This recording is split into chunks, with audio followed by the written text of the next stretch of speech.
வணக்கம் நண்பர்களே. இன்னைக்கு காலையில் 5 மணி இருக்கும். ஒரு கால் வந்துச்சு. ஒரு 22 வயசு பொண்ணு நைட்டு முழுக்க பஸ் ஸ்டாண்டையே சுற்றிட்டு இருக்காங்க. பார்த்தா நல்ல குடும்பத்து பொண்ணு மாதிரி தெரியுது. நல்லா நீட்டாக ட்ரெஸ் பண்ணியிருக்காங்க. கையில் ஒரு ஹேண்ட்பேக்கோடு நிற்கிறாங்கன்னு உடனே அந்த இடத்துக்கு நானும் என்னுடைய நண்பரும் உளவியல் ஆலோசகரும் போனோம். அந்த இடத்துல இருந்து அந்த பொண்ணை பத்திரமா ஹாஸ்பிட்டலுக்கு அழைச்சிக்கிட்டு வந்து அந்த பொண்ணோட பேச ஆரம்பித்தோம். சாப்பிட்டியாமான்னு கேட்டதுக்கு இல்லைன்னு சொன்னிச்சு. சரி, சாப்பாடு வாங்கிட்டு வர சொல்லியிருக்கோம், வந்ததும் சாப்பிடுமான்னு சொன்னோம். எந்த ஊருமானிங்கன்னு கேட்டதுக்கு கன்னியாகுமரின்னு சொன்னிச்சு. ஏன் இங்கே வந்திருக்கேன்னு கேட்டதுக்கு எனக்கு அந்த பையன் வேணும், அவனை பார்க்கணும்னு சொன்னிச்சு. சரி, அவரை பார்க்க நாங்கள் ஏற்பாடு பண்ணுறோம். அவரை உங்களுக்கு எப்படி தெரியும்னு கேட்டதுக்கு எனக்கு ஃபேஸ்புக்கில் தான் அவர் பழக்கமானார், என்னை லவ் பண்ணுறாரு, அவரை நான் கல்யாணம் பண்ணிக்கணும். சரி, நீங்கள் என்ன படிச்சிருக்கீங்கன்னு கேட்டதுக்கு கம்ப்யூட்டர் இன்ஜினியரிங் முடிச்சிருக்குன்னு சொன்னிச்சு. இவ்வளவு படித்த பிள்ளையா இருக்கீங்க, ஏன் இவ்வளோ தூரத்தில் இருந்து இந்த நேரத்தில் இங்கே வரீங்க? உங்களுக்கு எதுவும் ஆச்சுன்னா என்ன பண்ணுறது?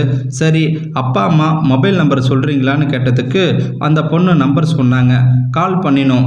ரேவதியோட அம்மாவோன்னு கேட்டதும் எதிர்பக்க குரல் ஓன்னு அலறல் சத்தம் கேட்டுச்சு. ஐயா, என் பொண்ணு எங்கேயா இருக்கா, நீங்கள் யாரையான்னு கேட்டுச்சு. ஒரு பயங்கலந்த பதற்றத்தோட அந்த அம்மா கேட்டதும், அம்மா நீங்கள் பயப்பட வேணாம், உங்கள் பொண்ணு இந்த இடத்துல ஹாஸ்பிட்டலில் பத்திரமா இருக்கான்னு சொல்லி அந்த பொண்ணை பற்றி கேட்க ஆரம்பித்தோம்.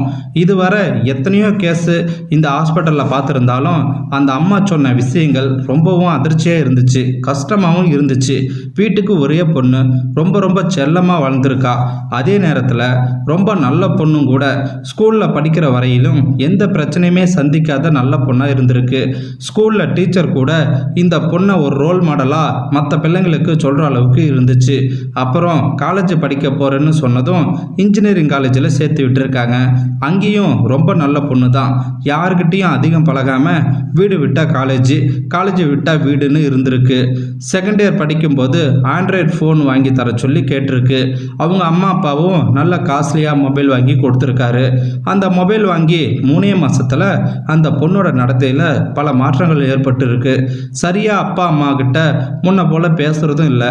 எப்பயுமே தன்னோட தனி அறையில் மொபைலில் நோண்டிக்கிட்டு கால் பேசிக்கிட்டு சாட் பண்ணிக்கிட்டு வீடியோ கால் பேசுகிறதும் இப்படியே இருந்திருக்கு. அது அவங்க அப்பா அம்மாவும் ஆரம்பத்தில் பெருசாக எடுத்துக்கல. ஒரு நாள் ரொம்ப நேரமாகியும் அந்த பொண்ணோட ரூமு திறக்கவே இல்லை. கடைசியாக கதவை வேகமாக தள்ளி உள்ளே போய் பார்த்தா கையை அறுத்துக்கிட்டு சுயநினைவே இல்லாமல் கிடந்திருக்கு. பதறி போய் ஹாஸ்பிட்டலில் சேர்த்ததுக்கு அப்புறம் என்ன வேணும்னு கேட்டப்போ தான் அந்த பொண்ணு சொல்லியிருக்கு, ஒரு பையனை ஃபேஸ்புக்கில் லவ் பண்ணுறேன், அவன் இல்லாமல் என்னால் வாழ முடியாது, அவன் இப்பெல்லாம் என்னோட பேச மாட்டேங்கிறான், அதான் கையை அறுத்துக்கிட்டேன்னு சொன்னிச்சு. அதுக்கப்புறம் அவனோட நம்பரை பார்த்து எடுத்து அவங்ககிட்ட பேசியிருக்காங்க. அப்போது அவன் சொல்லியிருக்கான், நான் துபாயில் வேலை பார்த்துக்கிட்டு இருக்கேன், எனக்கு கல்யாணமாகி 2 குழந்தைங்க இருக்குது, நான் சும்மா டைம் பாஸுக்காக தான் பேசினேன், உங்கள் பொண்ணு தான் தப்பாக எடுத்துக்கிச்சுன்னு சொன்னதும் அவங்க அப்பா கடுமையாக அவனை திட்டியிருக்காரு. இவ்வளோ பிரச்சனைக்கும் காரணம் அவன்தான், அவன் மேலே போலீஸில் கூட கம்ப்ளைண்ட் கொடுத்துருக்கோம்னு சொல்லி ரொம்ப நேரம் அழுதாங்க அவங்க அம்மா அப்பா 2 பேருமே.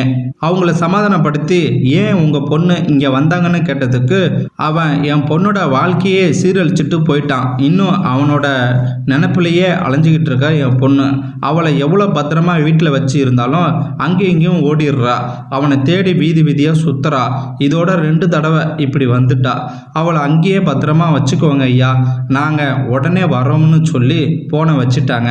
இப்போது அந்த பொண்ணுக்கு மனநல பாதிக்கப்பட்டதுனால தொடர் சிகிச்சையில் வச்சிருக்க ஏற்பாடு செஞ்சுருக்கோம். ஏன் இவ்வளோ பெரிய பதிவாக நான் இங்கே பதிவிடுறேன்னா, இன்றைக்கி இது போல் நிறைய பேர் இந்த முகநூலை பயன்படுத்தி பல பெண்களோட வாழ்க்கையை சீரழிச்சிக்கிட்டு இருக்காங்க. இந்த ஆசை பேச்சுகளில் விழுந்து சீரழியாமல் பெண்கள் தங்களை பாதுகாக்கணுங்கிறதுக்கான ஒரு விழிப்புணர்வுக்காகத்தான். அதே நேரத்தில் அந்த பெண்களும் எவ்வளோ சம்பவங்கள் கேள்விப்பட்டாலும் தெரிஞ்சிருந்தாலும் திரும்பவும் பல பேர் இப்படி சிக்கி சின்ன பின்னமாகிட்டு தான் இருக்காங்க.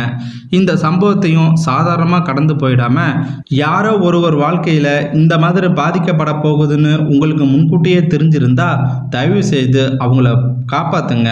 முடிஞ்சால் ஷேர் பண்ணி ஒரு விழிப்புணர்வை ஏற்படுத்துங்க. இந்த வீடியோவில் கருத்து உங்களுக்கு பிடிச்சிருந்தா கமெண்ட் பாக்ஸில் கமெண்ட் பண்ணுங்கள். கூட உங்கள் ஃப்ரெண்ட்ஸுக்கு ஷேர் பண்ணுங்கள். இது வரைக்கும் நம்ம சேனலை சப்ஸ்கிரைப் பண்ணாதவங்க சப்ஸ்கிரைப் பண்ணிடுங்க. தேங்க்யூ ஃபார் வாட்சிங்.